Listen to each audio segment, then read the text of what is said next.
TBC Tamil News. டிபிசியின் தலைப்புச் செய்திகள். உள்ளூராட்சி தேர்தல்களில் போட்டியிடுவதற்காக சமர்ப்பிக்கப்பட்ட வேட்பாளர்கள் நியமன பத்திரங்கள் தொடர்பில் ஒரு குழப்ப நிலை ஏற்பட்டிருக்கிறது. ஈஸ்டர் ஞாயிறு குண்டு தாக்குதல்கள் அன்றைய அரசாங்கத்தின் அதிகாரிகளின் அலட்சிய மனப்போக்கின் விளைவாக இடம்பெற்றன என்கிறார் பிள்ளையார். இலங்கை அரசாங்கத்துக்கும் சர்வதேச நாணய நிதியத்துக்கும் இடையிலான பணியாளர் மட்ட இணக்கப்பாடு எட்டப்பட்டுள்ளதாக சர்வதேச நாணய நிதியத்தின் உயர்மட்ட குழு அறிவித்துள்ளது. தமிழ் பாராளுமன்ற உறுப்பினர்கள் அனைவரையும் ஒன்றிணைந்து பாராளுமன்றத்தில் ஒரே அணியாக பொது பிரச்சனைகளை கையாள உள்ளேன் என்கிறார் செல்வம் அடைக்கலநாதன்.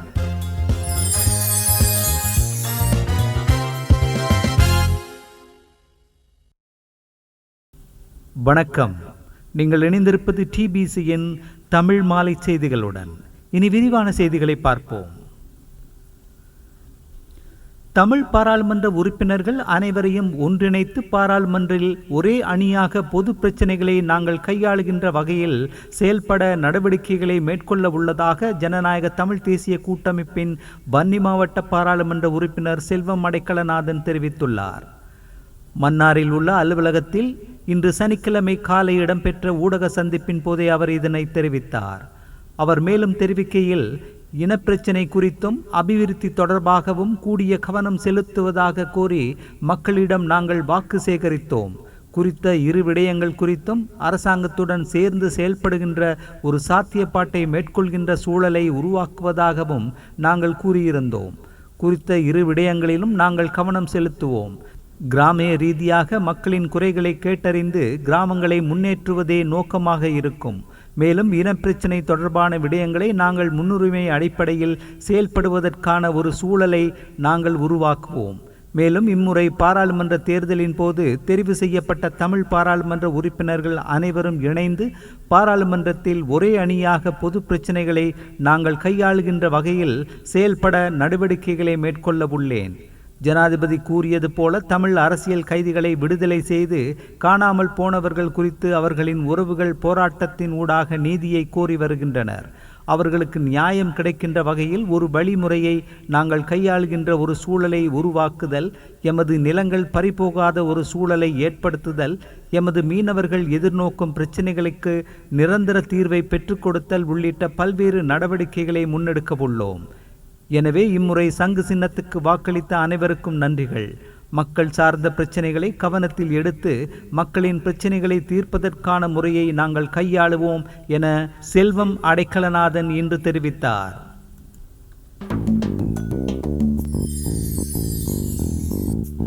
சர்வதேச நாணய நிதியத்தினால் இலங்கைக்கு வழங்கப்படும் நீடிக்கப்பட்ட கடன் வசதி தொடர்பான வேலை திட்டத்தின் 3வது மீளாய்வில் அதன் பிரதிநிதிகளும் இலங்கை அதிகாரிகளும் ஊழியர் மட்ட உடன்பாட்டை எட்டியுள்ளதாக சர்வதேச நாணய நிதியம் இன்று அறிவித்துள்ளது.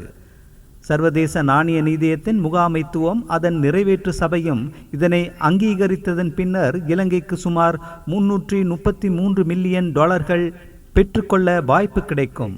கொள்கைகளை தொடர்ச்சியாக பராமரிக்க புதிய அரசாங்கம் காட்டும் அர்ப்பணிப்பு திட்டத்தின் நோக்கங்களை அடைய முக்கியமானது என்றும் அந்த அறிக்கையில் குறிப்பிடப்பட்டுள்ளது. சர்வதேச நாணய நிதியத்தின் தூதுக்குழுவிற்கு பீட்டர் ப்ரூவர் தலைமை தாங்கிய நிலையில் அவர்கள் நவம்பர் 17ஆம் தேதி முதல் இந்த நாட்டில் தங்கியிருந்தனர். 2023 மார்ச் 20ஆம் தேதி இலங்கைக்கான 2.9 பில்லியன் கடன் வசதியை சர்வதேச நாணய நிதியம் அங்கீகரித்திருந்தது.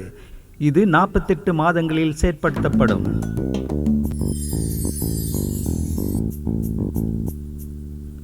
பாராளுமன்ற உறுப்பினர்கள் அனுபவித்து வரும் சில சலுகைகள் குறைக்கப்பட்டுள்ளதாக பாராளுமன்ற வட்டாரங்கள் தெரிவிக்கின்றன. இதற்கமைய பாராளுமன்ற உறுப்பினர்களின் பாதுகாப்புக்காக இதுவரை காலமும் கைத்துப்பாக்கி வழங்கப்பட்டு வந்த நிலையில் அந்த வசதியை நீக்குவது தொடர்பிலும் கவனம் செலுத்தப்பட்டுள்ளது. இதற்கு மேலதிகமாக ஒவ்வொரு பாராளுமன்ற உறுப்பினருக்கும் 2 போலீஸ் உத்தியோகத்தர்களின் பாதுகாப்பு வழங்கப்பட உள்ளதுடன் இதுவும் பெருமளவில் நீக்கப்படும் என தெரிவிக்கப்படுகிறது. மேலும் பாராளுமன்ற உறுப்பினர்களுக்கு இதுவரை வழங்கப்பட்டு வந்த வரியில்லா வாகன அனுமதி பத்திரமும் நீக்கப்பட உள்ளதாகவும் தெரிய வருகிறது.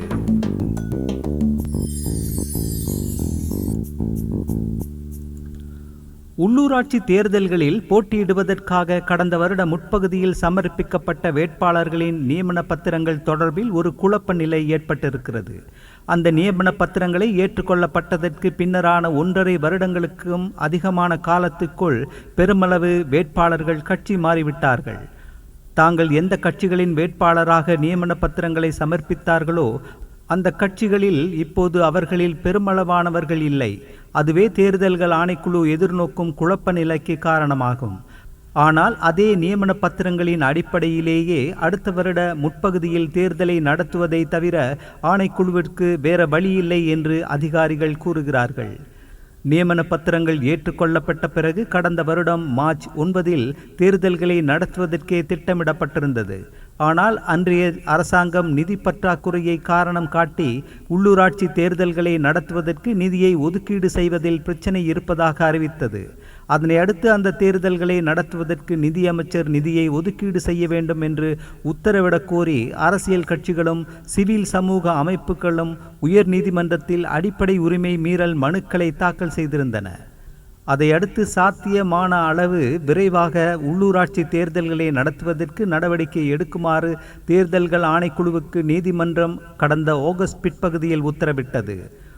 உள்ளூராட்சி தேர்தல்களை நடத்த தவறியதன் மூலம் நிதி அமைச்சரும் தேர்தல்கள் ஆணைக்குழுவும் சட்டமா அதிபரும் குடிமக்களின் அடிப்படை உரிமைகளை மீறிவிட்டதாக உயர் நீதிமன்றம் தீர்ப்பளித்தது. அந்த தீர்ப்பு வந்த வேளையில் ஜனாதிபதி தேர்தல் பிரச்சாரங்கள் நடைபெற்று கொண்டிருந்தன. செப்டம்பர் 21 ஜனாதிபதி தேர்தலுக்கு பிறகு தேசிய மக்கள் சக்தியின் தலைவர் அனுரகுமார திசாநாயக்க ஜனாதிபதியாக பதவியேற்ற கையோடு பாராளுமன்றத்தை கலைத்து நவம்பர் 14 பொது தேர்தலை நடத்தும் அறிவிப்பை வெளியிட்டார். பாராளுமன்ற தேர்தலும் தற்போது முடிவடைந்த நிலையில் உயர் நீதிமன்ற உத்தரவின் பிரகாரம் சாத்தியமான அளவு விரைவாக உள்ளூராட்சி தேர்தல்களை நடத்துவதற்கு தேர்தல்கள் ஆணைக்குழு நடவடிக்கைகளை முன்னெடுக்க தொடங்கியிருக்கிறது.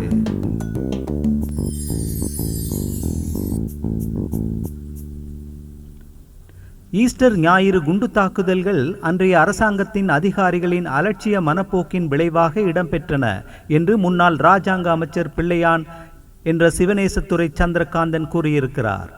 ஈஸ்டர் ஞாயிறு குண்டு தாக்குதல்கள் தொடர்பான பிரிட்டனின் சேனல் 4 தொலைக்காட்சி ஒளிபரப்பிய விவரண காணொளி குறித்து முன்னெடுக்கப்பட்டிருக்கும் விசாரணைகளில் வாக்குமூலம் கொடுப்பதற்காக நேற்றைய தினம் கொழும்பில் குற்றப்புலனாய்வு திணைக்களத்துக்கு வருகை தந்தபோது வெளியில் செய்தியாளர்களுடன் பேசும்போது பிள்ளையான் இதை தெரிவித்தார்.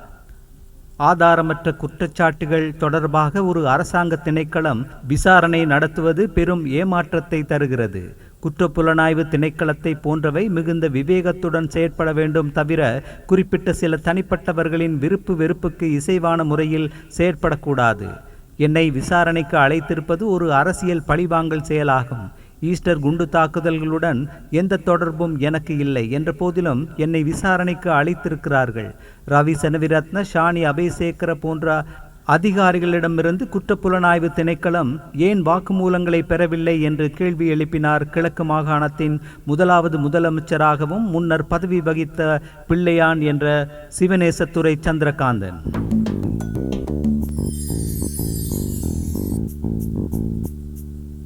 ஸ்ரீ ஜெயவர்தனபுரவில் பாராளுமன்ற கட்டிட தொகுதிக்கு அண்மையாக பாராளுமன்ற உறுப்பினர்களுக்காக மாதி விலையில் உள்ள வீடமைப்பு திட்டத்தில் தங்களுக்கு வீட்டு வசதி தருமாறு புதிய பாராளுமன்றத்துக்கு வந்திருப்பவர்களில் 35 பேர் விண்ணப்பித்திருப்பதாக பாராளுமன்ற வட்டாரங்கள் தெரிவித்தன. கொழும்பிலிருந்து 40 கிலோமீட்டர்கள் சுற்று வட்டத்துக்கு வெளியில் வசிக்கும் பாராளுமன்ற உறுப்பினர்களுக்கே மாதிவேல வீடமைப்பு திட்டத்தின் வீட்டு வசதி வழங்கப்படும் என்று ஏற்கனவே அரசாங்கம் அறிவித்திருந்தது. அந்த வீடமைப்பு திட்டத்தில் 110 பாராளுமன்ற உறுப்பினர்களுக்கு வீடுகளை வழங்கக்கூடிய வசதிகளே இருக்கின்றன என்றும் அந்த பாராளுமன்ற வட்டாரங்கள் கூறின.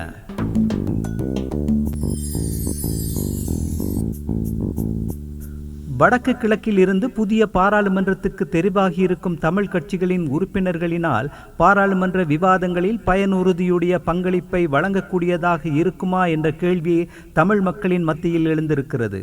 தங்கள் மத்தியில் இருந்து 10 பேரை பாராளுமன்றத்துக்கு அனுப்புமாறு தமிழ் மக்களிடம் கேட்டு இறுதியில் யாழ்ப்பாண மாவட்டத்தில் இருந்து தன்னந்தனியனாக தமிழ் தேசிய மக்கள் முன்னணியின் சார்பில் பாராளுமன்றம் வந்திருக்கும் அதன் தலைவர் கஜேந்திரகுமார் பொன்னம்பலம் தனக்கே உரித்தான வாக்கு திறமையாலும் அறிவாற்றலாலும் சிறந்த பங்களிப்பை வழங்கக்கூடியவராக இருந்தாலும் சகல விவகாரங்களிலும் அவர் பாராளுமன்ற விவாதங்களில் பங்கேற்பதில்லை.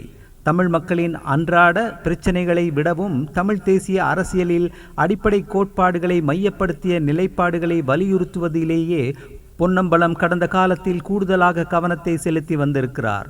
அத்துடன் ஒற்றையாட்சி கட்டமைப்புக்குள் முன்னெடுக்கப்படக்கூடிய அரசியலமைப்பு வரைவு செயன்முறைகளில் அவர் பங்கேற்பதற்கு முன்வரவும் போவதில்லை. அதனால் மற்றைய தமிழ் கட்சிகளில் இலங்கை தமிழரசு கட்சியை பொறுத்தவரையில் கடந்த 15 வருடங்களாக ஜனாதிபதி சட்டத்தரணி M.A. சுமந்திரன் செய்து வந்ததை போன்று கனதியான பங்களிப்பை செய்யக்கூடிய எவரும் இந்த தடவை பாராளுமன்றத்துக்கு தெரிவாகவில்லை. மட்டக்களப்பு மாவட்டத்தில் இருந்து தமிழரசு கட்சியின் சார்பில் மீண்டும் தெரிவாகியிருக்கும் சாணக்கியன் ராசமாணிக்கம் மும்மொழிகளிலும் சிறப்பாக உரையாற்றவும் எதிர்த்து வாதிடவும் கூடிய ஆற்றல்களை கொண்டவர் என்றாலும் சுமந்திரனின் இடத்தை அவரால் நிரப்ப முடியாது. தமிழரசு கட்சியின் பாராளுமன்ற குழுவின் தலைவராக இருக்கும் யாழ்ப்பாண மாவட்ட பாராளுமன்ற உறுப்பினர் சிவஞானம் ஸ்ரீதரன் பாராளுமன்றத்தில் 15 வருடகால அனுபவத்தை கொண்டிருக்கின்ற போதிலும் அவருக்கு மொழி பிரச்சனை இருக்கிறது. தமிழரசின் ஏனைய உறுப்பினர்களிலும் கூட எவருமே பாராளுமன்ற விவாதங்களில் வெறுமனே அறிக்கைகளை வாசித்து தமிழில் பேசிவிட்டு போகக்கூடியவர்களே பெரும்பாலும் இருக்கிறார்கள். அதனால் தமிழ் கட்சிகளின் சார்பில் விவேகமான பங்களிப்பை செய்யக்கூடிய நிலை இல்லாமல் இருக்கப் போகிறது என்ற கவலை தமிழ் மக்களுக்கு ஏற்பட்டிருக்கிறது. புதிய பாராளுமன்றத்தின் முதலாவது கூட்டம் நடைபெற்ற கடந்த வியாழக்கிழமை கொழும்பில் உள்ள இந்திய உயர்ஸ்தானிகர் சந்தோஷ் ஜாவை சந்தித்த தமிழரசு கட்சியின் பாராளுமன்ற உறுப்பினர்கள் குழு இனப்பிரச்சினை தீர்வுக்கு திசாநாயக்கவின் அரசுக்கு நெருக்குதல்களை இந்தியா கொடுக்க வேண்டும் என்று மாத்திரம் கேட்டார்கள். புதிய ஜனாதிபதி பதவியேற்று 2 மாதங்கள் கடந்துவிட்ட நிலையில் தற்போது பாராளுமன்ற தேர்தலுக்கு பிறகு புதிய அரசாங்கமும் பதவியேற்றிருக்கிறது. ஜனாதிபதி திசாநாயக்கவிடம் அரசாங்கத்திடமும் முதலில் தங்களது யோசனைகளை சமர்ப்பித்து பேச்சுவார்த்தைகளை நடத்துவதில் அக்கறை காட்டாமல் அவருக்கு நெருக்குதல்களை கொடுக்குமாறு இந்தியாவிடம் தமிழரசு கட்சி பாராளுமன்ற குழு கேட்பது அரசியல் பக்குவமோ அல்லது அறிவு முயற்சியோ இல்லாத ஒரு அணுகுமுறை என்று தமிழர்களின் நலன்களில் அக்கறை கொண்டவர்கள் கேட்கிறார்கள். தமிழ் அரசியல்வாதிகளுக்கு இந்தியாவை அல்லது சர்வதேச சமூகத்தை நோக்கி கோரிக்கைகளை முன்வைப்பதை தவிர வேறு எந்த அணுகுமுறையும் கிடையாது.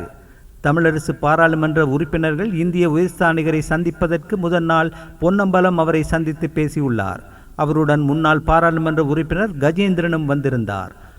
அவர்கள் இருவருமே ஜனாதிபதி திசாநாயக்கவின் அரசாங்கம் முன்னெடுக்கப் போகும் புதிய அரசியலமைப்பின் ஒற்றையாட்சி கட்டமைப்புக்குள் தமிழர்களை முடக்கி விடுவதற்கு முயற்சிகள் முன்னெடுக்கப்படாதிருப்பதை இந்தியா உறுதி செய்ய வேண்டும் என்று சந்தோஷ் ஜாவிடம் கேட்டுக்கொண்டனர். இலங்கை அரசாங்கத்துக்கு நெருக்குதல்களை கொடுக்க வேண்டும் என்று சர்வதேசத்திடம் வேண்டுவதை தவிர வேறு எந்த உருப்படியான திட்டமும் தமிழ் கட்சிகளின் தலைவர்களிடம் இல்லை என்பது தெளிவாக தெரிகிறது. அந்த செய்தியோடு நிறைவுக்கு வருவது டிபிசியின் இன்றைய மாலை தமிழ் செய்திகள். மீண்டும் காலை செய்திகளோடு சந்திப்போம். வணக்கம்.